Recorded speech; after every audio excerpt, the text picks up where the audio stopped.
Hey everyone, and welcome to this explainer. Today, we're diving into some incredibly fascinating and honestly pretty comforting source material. It tackles a goal that, let's face it, millions of us share, but somehow we always manage to overcomplicate it: getting muscular. Whether you call it getting shredded, getting swole, looking peeled, or just natural bodybuilding, the core premise we're looking at today is that building muscle is actually a remarkably straightforward process. Seriously, you don't need a PhD in biomechanics, and you definitely don't need to practically live in the gym. So we're going to unpack exactly why getting jacked is actually easy, and how you can shift your mindset to make it happen without completely burning yourself out. Okay, let's dive into this. The source material opens up with this hilarious, though, okay, maybe a slightly cynical observation about modern life. The author basically points out that getting jacked has gone from being this rare, elite achievement to, well, kind of just an expectation. And why is that? Well, think about it. In a world where major life milestones like buying a house or getting married feel literally completely out of reach for so many people, and where every hobby supposedly needs to be a side hustle, gaining muscles stands out. It's one of the few truly achievable goals we actually have left. You can look in the mirror, see your muscles growing, and think, hey, at least I'm doing something right. It's a super relatable reality check, and it perfectly sets the stage for what we're about to cover. And this brilliantly illustrates what that journey actually looks like. Because right off the bat, the most common question beginners ask is, okay, how long is this actually going to take? And sure, it depends on variables like your age, genetics, and how much you sleep. But the general timeline for visible progress, it is incredibly predictable. If you just want a noticeable change in your physique, you're looking at about 6 months. Stick with it for a year, and you'll visually look like someone who works out. Hit that 2 to 3 year mark, and you're going to look like those muscular people you spot out in the wild. And if you keep going for 4 to 8 years, well, you hit the maintenance phase, where your visible progress basically maxes out.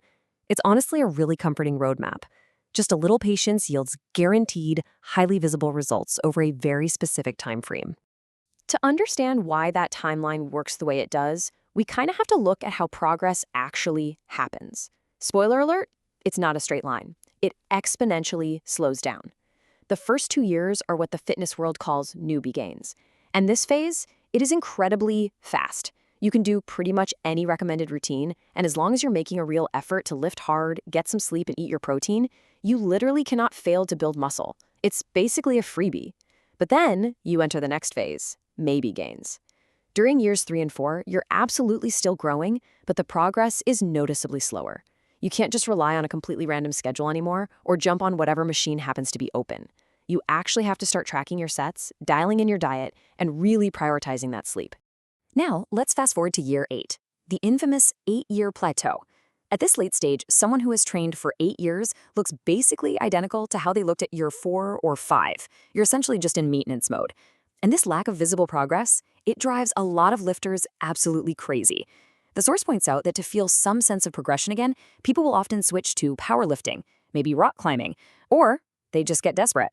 They might seriously consider hopping on a steroid cycle, or, and I love this detail, they might pivot entirely and start playing the hyper-realistic vehicular combat simulator War Thunder. It perfectly captures that aimless feeling when the easy gains finally dry up. People will literally seek out mastery in intricately modeled military tank games just to feel like they're leveling up again. But let's take a closer look at that other temptation, steroids. The source material outlines the grim reality of hopping on a cycle, and it really highlights the sheer absurdity of the trade-off. You are essentially swapping your vital, life-sustaining organs for a tiny bit of extra muscle and strength that no one is actually going to care about anyway because you didn't achieve it naturally. The text even makes this wild point: if your excuse is that you need extreme muscle to be, say, a professional bodyguard, imagine shaving years off your life, juicing up, and still being deemed too small for the job. It's just an impossible situation to come back from. So objectively speaking, the message here is crystal clear. The massive risks far outweigh any of those unappreciated rewards. Now, what's really interesting about this slide is how it breaks down the whole myth of optimization. As lifters hit those intermediate stages, they naturally try to force progress by just doing more. But the data reveals a pretty harsh truth. Muscle building is entirely ruled by the law of diminishing returns. If you do more sets, each additional set gives you less and less of an effect. If you eat more protein, every extra gram becomes less useful. Add more workout days, you build less extra muscle per day. Mathematically speaking, pushing yourself to do more eventually yields completely useless returns. We are all heading toward the exact same maximum genetic potential, right? So doing 40 sets instead of 20 doesn't change your final destination. It literally just exhausts you along the way. Which brings us to this incredibly surprising number, 4. Yeah, just 4. According to the data highlighted in the source, 4 sets per muscle group per week is the minimum effective dose you need to actually increase your muscle size. I mean, that is remarkably low.